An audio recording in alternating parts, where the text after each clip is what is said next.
Hello everybody, welcome to my final video on Warlords of Draenor, at least final as of the recording of this, obviously. If some big thing happens where Blizzard's like, we're releasing an entire new raid patch for Warlords, surprise, and obviously there'll be more videos, but think of this as a final thoughts slash wrap up. An appropriate title would be Post-Mortem, but the expansion is not actually over yet, so it's a post-mortem on something that's not dead yet, I guess, so... I'm going to start out with the failures I believe that Warlords has had happen to it, because I want to end with the successes, because there are some successes that I think Warlords deserves credit for, and I want to end the video on a more positive note. That being said, the failure list is a lot larger than the success list. No surprise there if you've been watching my content for any length of time. So, let's begin. I have my list here. This is kind of off the cuff, but kind of scripted. I have general points on a list right here, and I'll just go into them as I begin talking. So, starting out, the first failure of Warlords of Draenor, it took far too long to be released. The fact that they had Dragon Soul and Cataclysm take a year, and then come out and say, we don't want this ever to happen again. Or not Dragon Soul was almost a year, and then Mop came out. The fact that they said, we don't want this to happen again, and then Siege of Orgrimmar lasted for over a year, I think is a really, I contend, I don't remember when I first said it, but it was very, very close to the beginning of the Warlords discussion, but something big must have happened at Blizzard to make this expansion take so long to come out and have such little content, which I think is another failure of Warlords of Draenor, the fact that it objectively has less content than other expansions. And this is with the understanding that Blizzard has been giving us a little bit less every time for, I don't know, I'd say Cataclysm and Mists of Pandaria, but they've been slowly giving us a little less and less compared to Burning Crusade and Wrath of the Lich King. And now I'm not one of those persons who's going to be like, I think BC was the best, or I think Wrath was the best. Like I've said, overall, I think Mists of Pandaria has been the best expansion. So don't put me into that camp, because I'm not in that camp. So let's see. It took far too long to be released, especially with their repeated fact that they kept insisting that the team size for Warlords of Draenor was 50% larger, and that's why it took so long. This is important going forward when we talk about other stuff and how the expansion seems not finished. So took far too long to be released, had objectively less content than other expansions, cost $10 more. I will always be of the firm belief until they come out and definitively say otherwise, and even then I don't know if I would believe them. But we essentially paid $10 for a character boost, because there's less objective content for an expansion that cost $10 more. And while it might be silly that I'm attributing that $10 to the boost that everyone got, the free boost that everybody got in the expansion, there's nothing I can think of other than them just wanting to increase the price, because I'm pretty positive going forward it's going to be $50 for every expansion now. Or $60, excuse me. And, that's fine. Or it's 50, I'm sorry, not 60, 50. That's fine. Just be honest about it. Like, there's been lots of people talking about it, and they've been silent. They have said nothing on it. Just say, look, we think it's appropriate to begin charging our expansions $50 instead of $40. Simple. I know that won't satisfy everybody, but for me, I'd be like, alright, got it.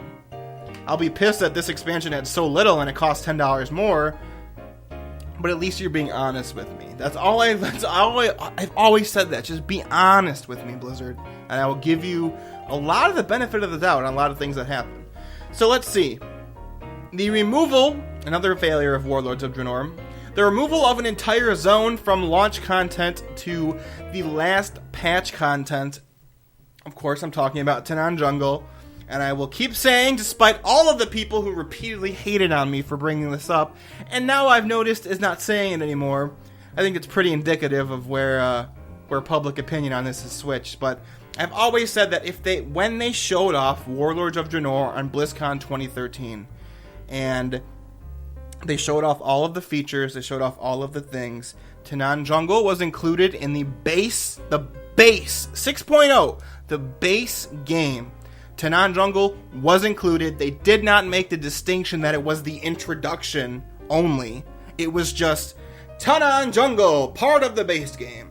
and Farallon was confirmed as patch content, which I'll get to in a second. So, the removal of an entire zone from the base, brought all the way to the last patch, which I guess is really only the only patch of the expansion. That's a big failure of Warlords of Draenor. Another failure, the removal of the capital cities in place of faction bases in Ashran, and this is something that I have changed my opinion on.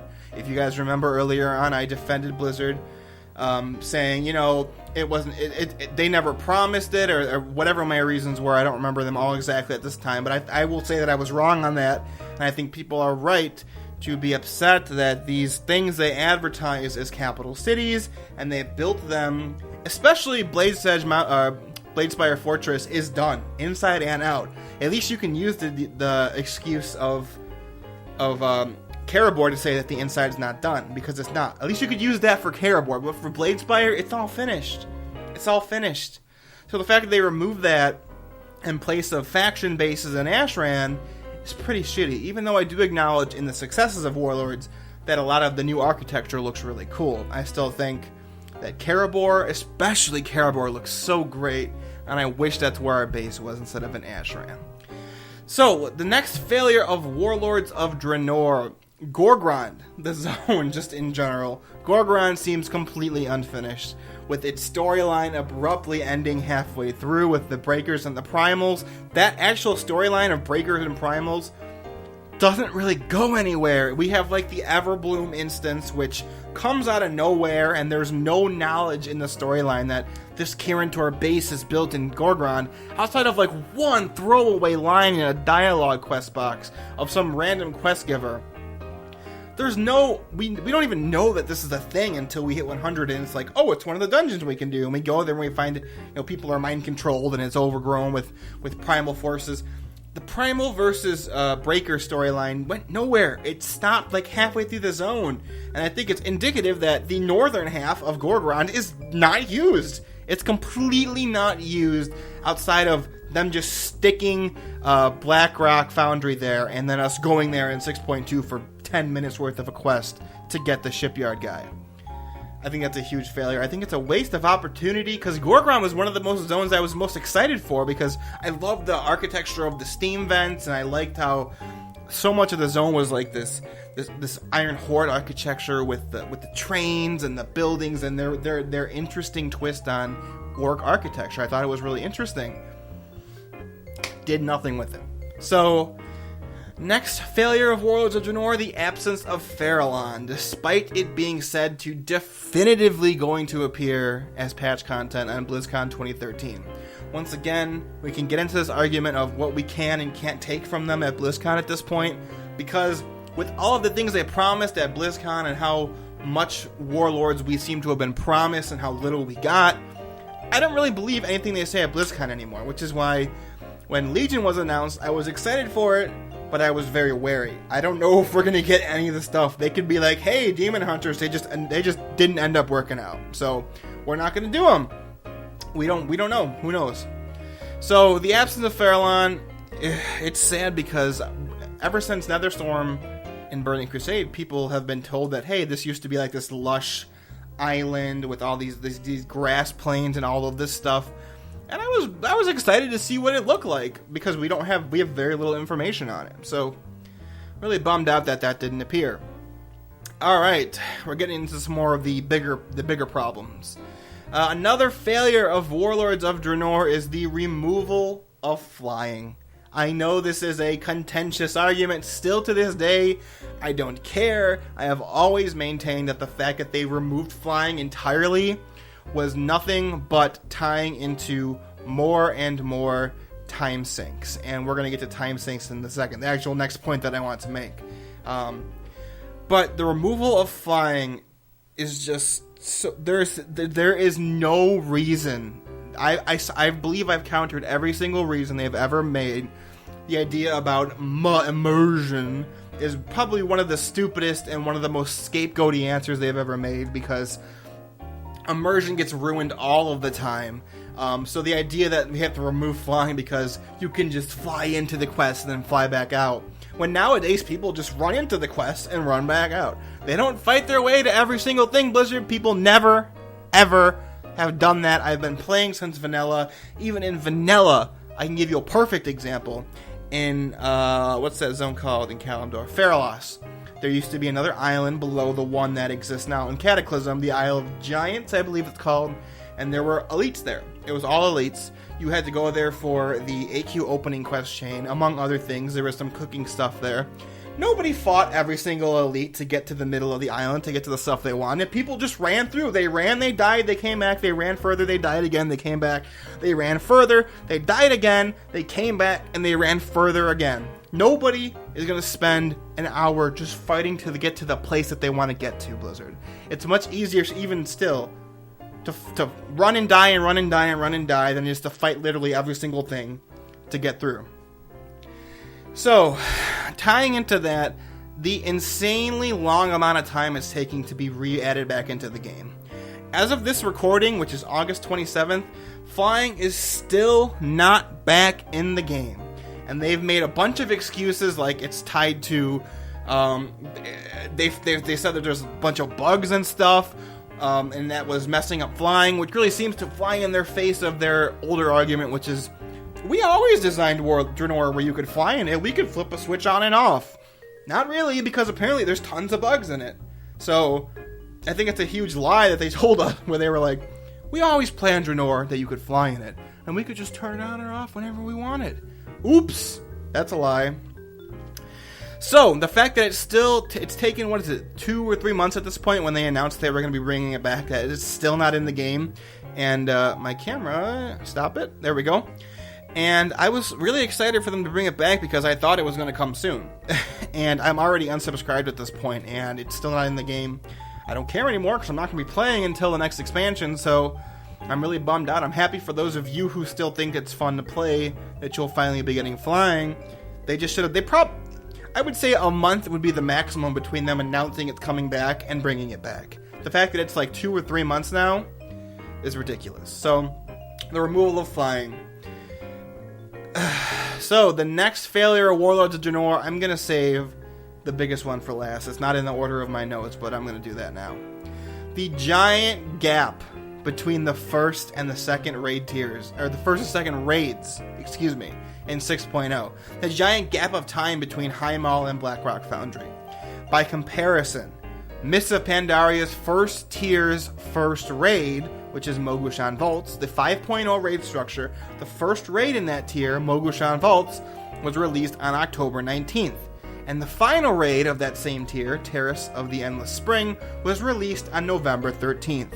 A month and a week between that, and remember, Heart of Fear also released in the middle of that. So 3 different raids, the exact same raid size as Warlords of Draenor, all came out within a month and a week. Now compare that to Warlords of Draenor. The first raid of that tier, Highmaul, was released on December 2nd. And the second raid of that tier, Blackrock Foundry, came out February 3rd, 2 months after that. 3 weeks more than Mists of Pandaria. That's ridiculous, and it ties further into the LFR release schedule, which is just... If ridiculous is what I used to describe the amount of time between Highmaul and Blackrock Foundry, I can't even think of a word to describe how just absurd, just redonkulous it is between the LFR release schedule. So let's go over it. Highmaul was released on December 2nd. The first wing of LFR for Highmaul was released on December 9th, the week after that. The final LFR part, which is just Imperator Margok, was not released until January 6th, which is over a month for the entire LFR to be released. Blackrock Foundry is way worse. Blackrock Foundry, its LFR came out February 17th. 2 weeks after the raid came out, mind you, which is silly in its own right. And the complete LFR for Blackrock Foundry with Blackhand didn't come out until March 24th. A month and a half in between. That's insanity. In conclusion, it takes all the way from December 9th to March 24th until the entire LFR of the first raid tier of Warlords 6.0 is released. Nearly 4 months. Let's compare that to Mists of Pandaria. Mogushan Vaults first opens on October 9th, and Terrace of the Endless Spring, the last part of the LFR for that tier, Came out on November 20th. A month and a half. A month and a half compared to 4 months. Now let's compare this to Hellfire Citadel. The final wing in LFR for Hellfire Citadel was not released until August 25th, 2 days ago actually. 2 months after the raid came out. This is similar to Siege of Orgrimmar, mind you, but at the time, and I think still now rightfully, 5.4 was criticized for the LFR taking so long to come out, just like Hellfire Citadel is. I don't think there's any single reason that Blizzard delayed it so much, other than just to force people to play it longer. This is a running theme through all of my criticisms of Warlords. Just the amount of time it takes to do everything. It really seems to underscore the fact that this expansion has so little content and is largely unfinished that they just want to string people along with time sinks and just delays as long as possible to keep them subscribed. So, moving on. We get to... I'm going to do time sinks now. This is the biggest point, but it ties into the few other ones I have left. Time sinks. Time sinks across the board. Let's just name everything that has time sinks in Warlords. Professions. The way that professions were changed in Warlords to require you to go through this ridiculous process and force everything to be this special blue item you have to make. For tailoring, I have to make that savage cloth or whatever it's called before I can make anything else. It was not like that in Mists of Pandaria. It was not like that in any other expansion. Why did they do that? Because you could only get, 10 a day? So it forced you, and it was soulbound. There was no other way to get this cloth outside of primal vendors and other things that only happened once a week, if that. So, what was the point? It was because it took everyone longer to get to finishing their profession. Again, a time sink. Garrisons. Literally everything in the garrison is a time sink. Getting your level 3 buildings requires you to do some silly achievement. Now it's a lot quicker to do a lot of them. But it took me a good 2 months before I could get any of my level 3 buildings for any of my stuff when Warlords first came out. Why? Because it's a time sink. And how do I know they changed it to a time sink? Because it wasn't like that on the beta. It was just it required a lot of resources and a lot of gold, which people were fine with. Because it required you to play anyway to get those things. But in addition now to being a lot of gold and a lot of resources, you had to do this achievement to get the schematic to get the level 3 building. Time sink. The garrison missions, it's a Facebook game. It's a time sink. That's by nature. The shipyard is an even worse time sink. I'll get to that more in a second. The legendary quest chain, bigger time sink than it's ever been in this game. The raids, how they were released, I just covered that, time sink. The LFR release schedule, just covered that, time sink. The way that boats are destroyed in the shipyard is a giant time sink. Again, I'll get to shipyards in a second. So, everything in the game is a time sink. Now, moving forward, we're on to our last couple failures of Warlords. The Apexis dailies are absolutely terrible, and even though 6.2 improves them somewhat, they still are basically the worst parts of Burning Crusade dailies that Blizzard brought back. And Blizzard themselves even recognize this. This is how I know this is an actual problem. So, let's get to the shipyard. I'm going to read my notes. I actually expanded on this in my notes instead of just a one-word line. The shipyard is a terrible system and needs to be... I can't read my own writing, even though I typed it out. The shipyard is a terrible system and this needs to be reiterated a second time. The mechanic of having a 50% chance of permanently losing a boat when failing a mission is nothing but a time sink. It doesn't make the missions matter more. All it did was force people to spend literally all of their garrison resources trying to outfit every ship to counter every single thing on every single mission. That is completely untenable to do past the first 4 or 5 naval missions. After that, nobody had any garrison resources left. And how do I know that this is true? That they had to add things retroactively back in after 6.2 came out to make them award more garrison stuff. They had to reduce the cost of things. They had to reduce the cost of missions. They had to reduce the cost of ship parts because everyone was out of garrison resources. It was ridiculous, especially with the legendary chain in 6.2. Even when you counter literally every single thing in the final mission of the legendary chain, you still can't hit 100% success rate. That's fucking ridiculous. I think that was the first fuck I've said in this video. There you go. And last, but assuredly not least, I wanted to save this one for last. the story. The macro story, which is the big story, the overall story, the general story of Warlords. The most stupid, contrived, lazy, time-extending story that the Warcraft franchise has ever had. Easily. Hands down.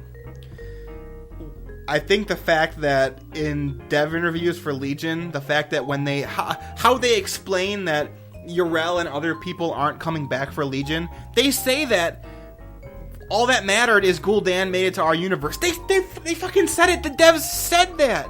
They said that. What further proof do you need that this expansion story is fucking filler? It's a filler expansion. The story is ridiculous, going to another universe and another timeline for all of these things that don't matter, losing characters in the process, the deaths of characters like Velen, alternate Velen, none of that mattered.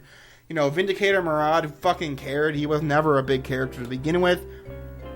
None of it mattered. It is filler in the truest sense of the word. A bunch of stuff that did not matter to get to Gul'dan escaping and causing World of Warcraft Legion. That is Warlords of Draenor, and I believe it's going to go down in history as the worst story thing that Blizzard has ever done by a mile. And I'm including all of the abortions that are Richard Knack novels in this list. They're so... It's so bad that it's hard for me to explain in more ways than what I've already done. Easily the worst thing about Warlords of Draenor is the story, is the overall story.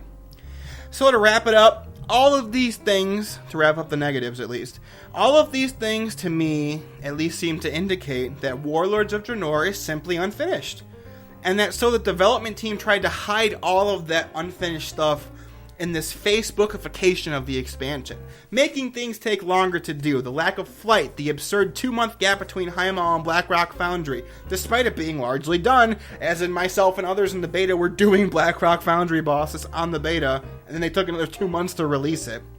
The absolutely inexcusable 4.5 months it took before the LFR was completely released, to things like Gorgron not being finished, everything in the garrison taking long to do.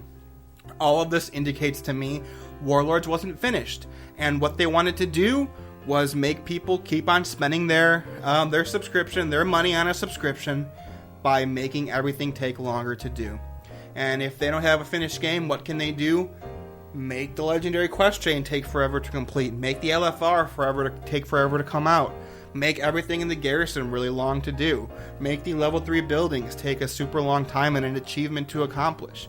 You know, make the professions take longer than they've ever been, except maybe vanilla, before they could get to max level. The game is not finished.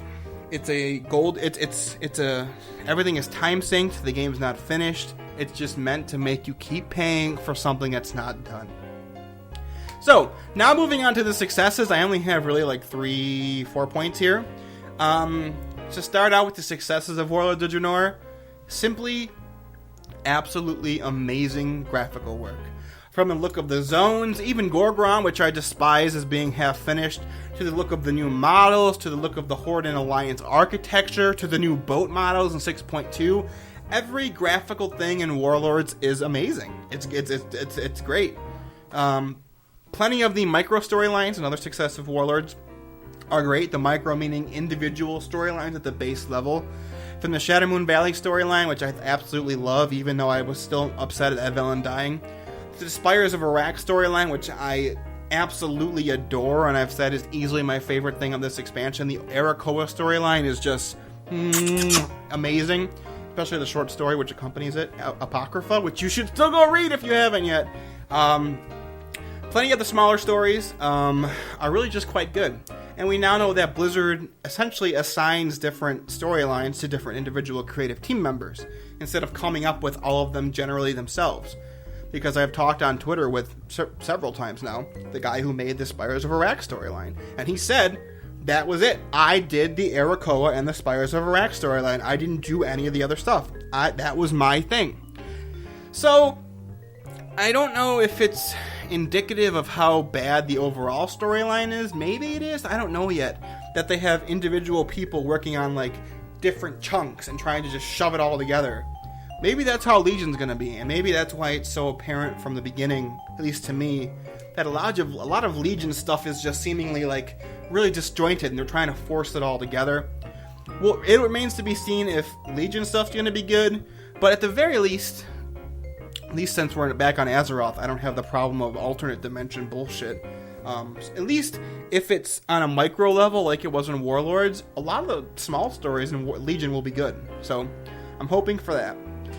The raids, all in all, were quite well done. And while I really dislike how long we were forced to run, for example, Heimal or Blackrock Foundry over and over and over and over and over and over and over and over and over and over and over and over and over before Hellfire Citadel came out, those raids, when they were first new, they were fresh and interesting. Ignoring, of course, having Cho'Gall and Heimal Mythic dying. I didn't mention that in a failure because it wasn't a giant point, but I didn't really like that. You had Cho'Gall dying is a pretty important story point, even if Dave Kozak doesn't think so. I was kind of bummed out that I had to watch it on YouTube rather than experience it because it was locked to Mythic. Going into this, the cinematics. I absolutely loved every single cinematic in this game. Ignoring some of the story ones, or ignoring the story of some of them, but just the cinematics themselves were so well done. I loved every single one in 6.0. I loved all of the Gul'dan ones. Oh god, I love Gul'dan so much. That's a success of Warlords. Gul'dan the character. I know some people on Twitter and in the comments are really upset that Gul'dan is basically just the Gul'dan from our universe, but that's the point. Like, that's the point. That is the point. Once you get past the fact that we're in an alternate universe, I think that needs to be divorced from the idea if a character is good or not. If we know that this alternate Gul'dan is supposed to be just Gul'dan, but in a different universe, I think he is extremely successful. Furthermore, most of the characters in that regard are extremely successful. Ner'zhul, extremely successful. He is just like the Ner'zhul from our universe. The circumstances of what that character goes through are different, but his reactions to it, his motivations, him being kind of an unwitting villain of having gone too far trying to save his people, that is totally Ner'zhul from our universe. They kept the spirit of that character completely intact for Warlords. So, Blackhand, he didn't really have that much story, but they made him a little bit more interesting with his Lords of War series, or his comic thing that they made for him. But I would say all of the cinematics and like the comics and the Lords of War series, all of the external things that are not the base game are really, not the game at all, are really, really good. They're really well done. And finally, to wrap up this success list of Warlords of Draenor and getting to the 30-minute mark, I want to finish around there. I really do like how frank and open Ian Hazzikostas was with the failures of Warlords in his 6.2 interview. It was definitely a huge success when Blizzard finally started listening to players, understanding their frustrations, acknowledging their own failings, and trying to work on it better for the next expansion. Even if it ultimately comes down to just lip service, and they don't do any of it, I'll be upset, but at least that they acknowledge that there were problems and that they messed up.